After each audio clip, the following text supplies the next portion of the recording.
They say some people come into your life and change everything. But what if it's not them you remember? What if it's the part of yourself they quietly awakened? This isn't a story about heartbreak or longing. It's about awakening, the kind that shakes your foundations and makes it impossible to return to who you used to be. It's rarely about profound words or grand gestures. It's about presence, a presence that stirs something in you that had been buried, forgotten, asleep, until they arrived. The Stoics spoke of the inner citadel, the sacred, untouchable center within each of us. Most people never enter it, but every once in a while someone comes along who doesn't knock on the door. They speak directly to what's already alive inside. And in that moment, you don't just see them. You see yourself, maybe for the first time. That's the kind of presence we're exploring today. Not the kind that fades, but the kind that never really lived on the surface to begin with. So if someone has ever lingered in your thoughts long after they left your life, if a connection refused to end just because the conversation did, stay with me, because this isn't about romance. It's about recognition. And if something in you stirs as you listen, if this feels rare and real, there's one simple, meaningful way to stay in this space. Subscribe. Join a community that values depth over noise, presence over performance, and conversations rooted in clarity, meaning, and a touch of Stoic wisdom. Now let's go deeper. Why does someone stay with us even after the story ends? Long after the final word, long after life moves on, their presence remains. Not because of a message left unread, not because of closure that never came, but because the connection wasn't made at the surface. You didn't just cross paths. You entered a shared silence, a sacred inner space. A space that lives beneath logic, beneath labels, where meaning resides. Carl Jung once described the unconscious not just as a place for forgotten memories, but as a reservoir of truths we've never fully seen. When someone touches that reservoir, when they stir what's been asleep, they don't just become part of your story. They become part of your structure. Not a name, not a face, but a symbol, a mirror of something within you that now refuses to go back to sleep. And that's why it stays. It's not about how long they were there. It's about how deeply they landed. It's not always the loudest voice or the longest presence that leaves the mark. It's the one whose silence echoes, whose energy still moves inside you when the world goes quiet. Plato wrote that every soul has a companion, cut from the same cloth, longing to be reunited. Not all connections are meant to last forever. But some feel ancient. Some feel like remembrance rather than discovery. That uncanny familiarity, that peace in their presence that defies explanation. These aren't coincidences. They're recognitions. Moments when something timeless in you recognizes itself in someone else. And when you awaken that in someone, you don't simply pass through their life. You remain. Maybe not physically, maybe not visibly, but psychologically, emotionally, soulfully. Because to them, you weren't just another person. You were the one who felt like both home and disruption. Socrates said, "The unexamined life is not worth living." But not everyone is ready to examine their life. Until someone comes along who simply by being themselves shines a light into the hidden corners. You didn't do it on purpose. You didn't come to change anyone. But your presence, it stirred something. Clarity, or confusion, or both. And that friction, that movement, doesn't fade. Because it's the kind of disruption that initiates growth. You didn't give them answers. You offered a mirror, a glimpse of who they are beneath the masks, a version of themselves they hadn't yet dared to face. Sometimes self-discovery doesn't begin in solitude. It begins with someone else, someone who doesn't speak to your image, but speaks to your essence. And if you were that person, not a guide, not a savior, but a spark, then understand this. The soul, once awakened, rarely goes back to sleep. Even when the moment ends, even when the paths diverge, that kind of energy doesn't disappear, because resonance isn't ruled by distance, it's ruled by depth. Some people don't just enter your life, they enter your awareness, not with noise, not with drama, but with a quiet presence that somehow changes everything. They don't try to be unforgettable, they simply become part of your unfolding, part of a journey you didn't even know you were on until they crossed your path. Maybe they never say it, maybe you never say it, maybe neither of you fully understands it, but something shifted, something stirred, and in that movement, their presence left a mark. Not because they reached for it, but because they reached a part of you you hadn't yet explored. And now, that place has a name, theirs. This kind of connection doesn't arrive politely. It doesn't wait for the right moment or ask for permission. It slips in like wind through a half-open window, and then echoes like thunder through the quiet corners of your soul. One moment you feel steady, composed, in control. The next, you're unsettled, not by chaos, but by clarity, because something in their presence touched a depth you weren't prepared to feel. It wasn't their words that moved you. It was the space between them, the stillness they carried, the way they existed without performing. That's where the shift happened, in the unspoken, in the way their energy made the room feel different, not loud, but undeniably alive. And from that moment, even if nothing looked different on the outside, your inner world had already started to move. Something subtle, something irreversible. They didn't offer you comfort.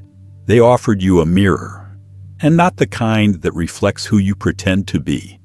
Not the version of yourself you polish for others, but something raw, something hidden, your own fragility, your quiet ache to be seen, the part of you that felt alone in crowded rooms.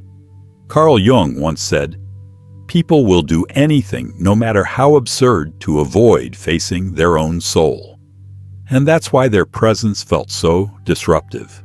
They didn't give you something to chase. They gave you something to face.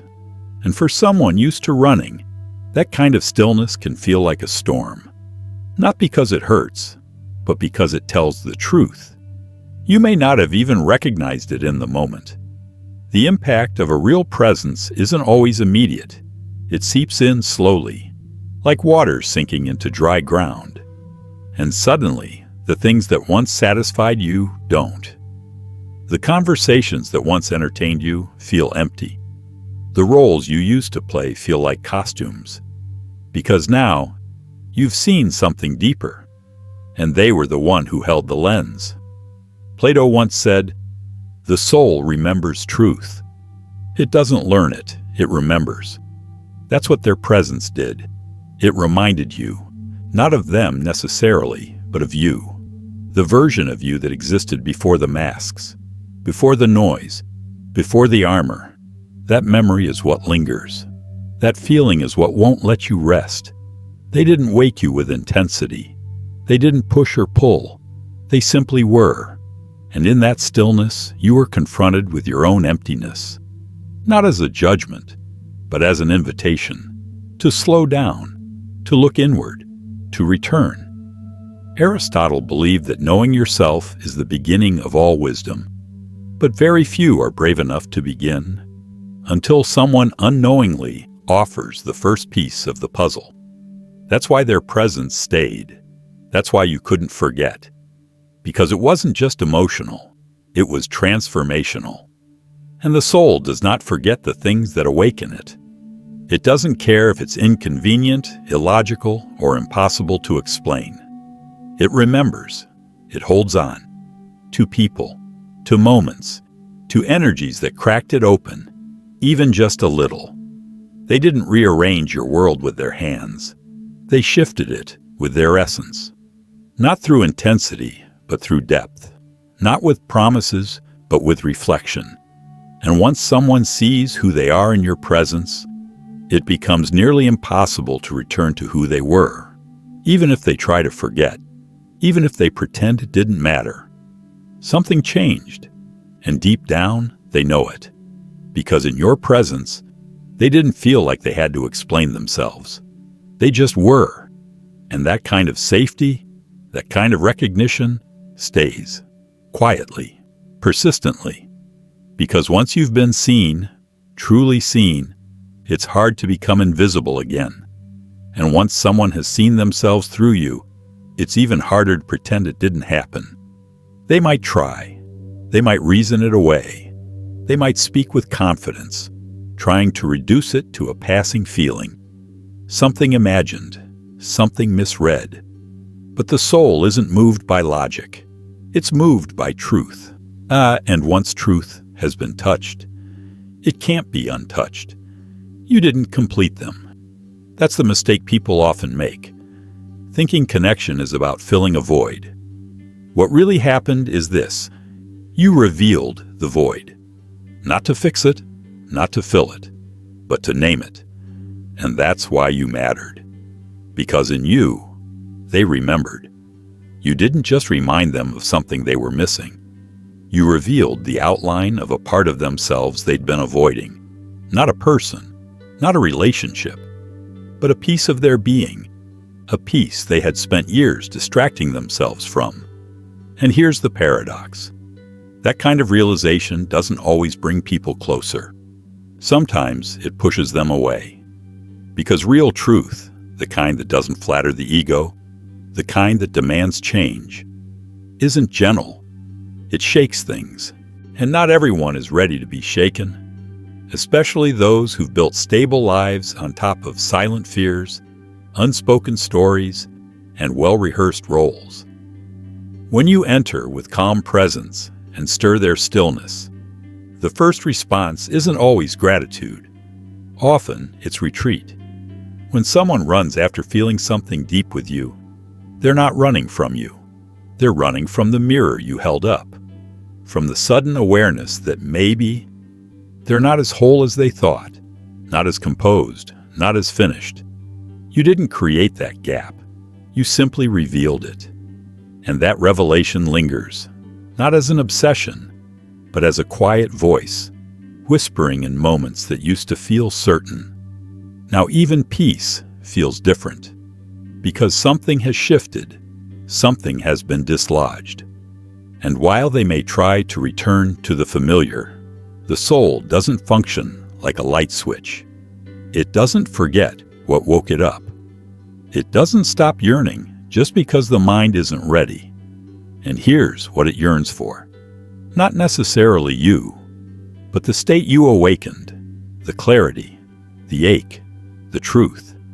Because the path to knowing oneself isn't always quiet.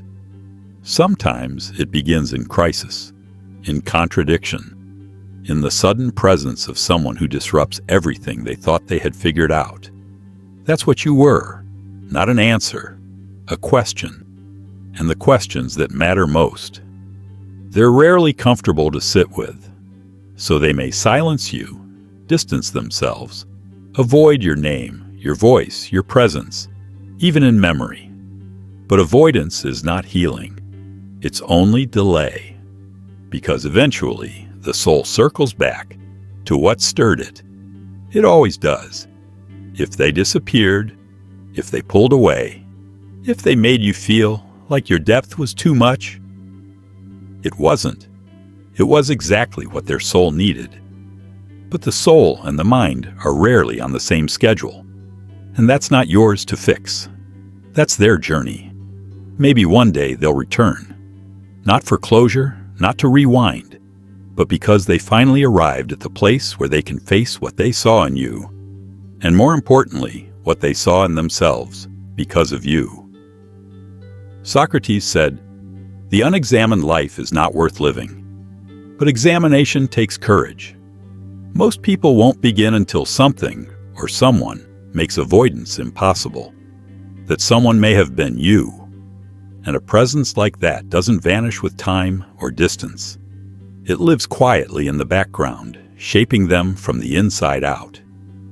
Carl Jung believed that the psyche doesn't speak in words, but in symbols, feelings, images, dreams. In patterns we don't always notice. That's where you live now, not as a name, but as a symbol in their inner world. You became more than a memory. You became a myth, a metaphor, a turning point they carry without even realizing it. You'll show up unexpectedly. In lyrics they didn't choose, in scents that feel like déjà vu, in stillness that suddenly feels familiar. That's not coincidence. That's how the unconscious tries to process what the mind can't yet explain. You didn't just leave a memory, you left a resonance. And the more they resist it, the louder it becomes. Jung said, "What you resist not only persists, but grows in size." The energy of your presence doesn't shrink just because they try to forget. It evolves. It attaches itself to dreams, to metaphors, to unspoken tension. And no matter how much they rationalize, logic can't dissolve symbols. It only delays their integration. Because the soul doesn't care what makes sense. It cares about what makes it whole. When someone meets a symbol of their own shadow, or their longing, or their unlived truth, the soul holds on. Not because it's romantic, but because it's necessary. That's what you became. Necessary. Not to their routine, not to their timeline, but to their becoming. You awakened something that had been asleep. And now, they have to face it. Not you as a person, but you as a mirror, a reflection of everything they're still learning to hold. Plato wrote that the soul remembers beauty, not just the kind seen with the eyes, but the kind that stirs something eternal inside us. He believed that when we encounter real beauty, we remember truth. That's what your presence did. It didn't fill their void. It revealed it. And no matter how far they go, no matter how much they pretend it never mattered, the soul remembers, and it always returns to the place where it first woke up. Your presence didn't just stir something on the surface. It shifted the structure of who they thought they were. And real symbols, they don't vanish. They evolve. They change form, reappearing in different ways until they're finally understood. When someone avoids what a symbol reveals, it doesn't go away. It simply waits, patiently, quietly, until life softens their defenses, until they can no longer look away. You didn't choose this role. You didn't script the impact. You were simply present, real, honest. And in that quiet authenticity, you became a mirror, a symbol of something much larger than you. Now, they feel you in their silence. They sense you in their restlessness. And maybe they'll never speak of it. Maybe they'll never say your name. But the soul remembers. The soul knows. You became part of their unfolding, not because of desire, but because of necessity. And that kind of presence doesn't fade. It transforms. It plants itself deep in the unconscious. Because once a symbol is born within someone's psyche, it becomes part of their personal myth. And myths don't disappear. They are lived, wrestled with, eventually integrated. As Carl Jung wrote, "The privilege of a lifetime is to become who you truly are." And sometimes that path begins with someone who didn't come to stay, but came to awaken. Have you ever tried to forget someone, only to feel them more vividly the harder you tried? You fill your days with noise. You surround yourself with distractions. But they keep showing up in the quiet moments. Not because you want them there, but because your soul remembers. Not just the person, but the shift they caused. When a connection reaches beyond personality and touches the deeper layers of being, it becomes more than a memory. It becomes part of you. That's what real presence does. It doesn't ask for permission. It doesn't follow logic or obey time. It arrives. And if there is resonance, something is transformed. Jung once said, "The meeting of two personalities is like the contact of two chemical substances. If there is any reaction, both are transformed. But that transformation, it doesn't always look like love. It doesn't always become a relationship. Sometimes it looks like a question that refuses to leave your mind, a strange ache, a clarity that lingers, a presence that haunts, not as pain, but as truth. You can't will that energy away. You can't unfeel what has touched your essence, because soul energy doesn't follow plans. It follows meaning. When someone enters that space, they don't just pass through. They imprint. They integrate. They become part of your inner landscape, like a melody that plays long after the music ends. You may go on with your life. You may never speak again. You may convince yourself it's over. But something still orbits inside. A quiet gravity, the presence of what they represented. Not their smile, not their voice, but the energy that came with them, the feeling they awakened. That's what stays, not affection, but activation. Plato spoke of this kind of resonance as the soul's memory of wholeness. He believed that when we recognize something powerful in another, it's not because we're meeting them for the first time, but because our soul remembers. That strange familiarity, that comfort you couldn't explain. It wasn't coincidence, it was recognition, a signal that something meaningful had occurred. And what's most surprising, that connection may not have been loud or intense.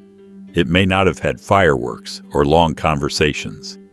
Sometimes it's subtle, a brief moment, a short exchange, a presence that lingered longer than expected. But it landed, and it lasted. Because what they awakened in you wasn't really about them. It was about you. A part of yourself you hadn't touched in a long time. A part you'd forgotten even existed. That's the real story. It's not about missing someone. It's about what they revealed. And when someone reveals a truth, when their presence draws you closer to what is raw and honest within yourself, that isn't easily erased. Not because you're holding on, but because what they stirred is still unfolding within you. Aristotle said, "We are what we repeatedly do." And when someone shifts what you begin to repeat, how you think, how you feel, how you see the world, they shape a new version of you. That kind of influence isn't always dramatic, but it's lasting. Because once your inner world begins to change, everything around you starts to look different. And the one who triggered that shift becomes a quiet reference point, a marker of transformation. So no, it wasn't just chemistry. It wasn't just timing. It was something deeper. It was resonance, at the level of the soul. And once the soul has been touched in that way, forgetting isn't an option. Not because you're stuck in the past, but because you've been moved into the future. The past has a way of planting seeds in the present, whether they ever return or not, whether you speak of them or keep it quietly tucked away. Their presence lives on, not in memory, but in the transformation they left behind.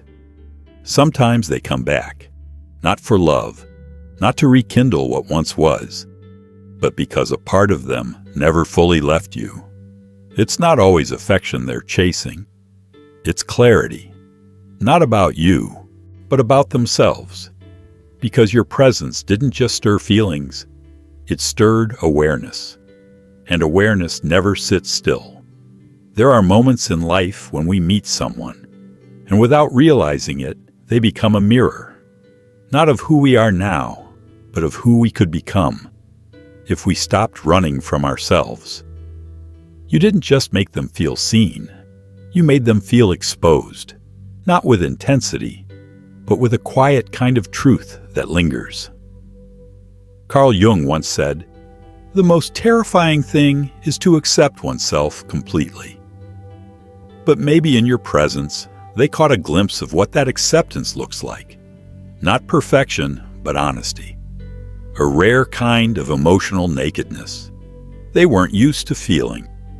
When someone spends years building layers to survive, layers of logic, control, strength, detachment, meeting someone who cuts through all of it can feel both jarring and magnetic.